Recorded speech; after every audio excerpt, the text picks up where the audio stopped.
In this video, I want to have a look at color changes in Amigurumi. So we've got our little bee here, and you can see that it's got its black stripes. So we're going to have a look at how to change between the yellow and black.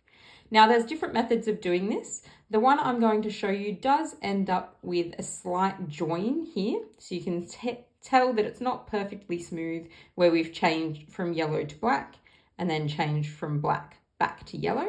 But this is what I use most of the time. There are other methods if you do want that join to be incredibly smooth, but they're a little bit more complicated.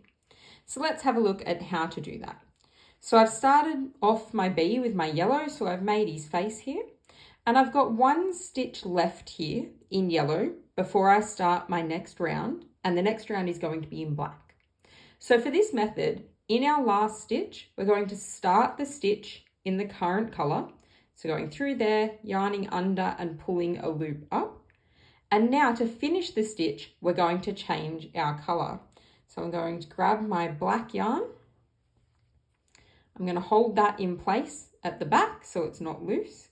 I'm going to yarn over and pull through.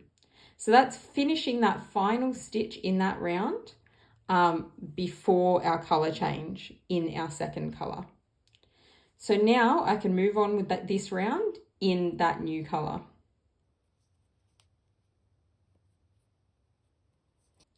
I've gone ahead and completed the next 2 rows in black, and now it's going to be time to switch back to yellow.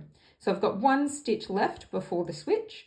So this is the stitch that I'm going to start in my current color. So I'm going to go through, I'm going to yarn under and pull a loop up.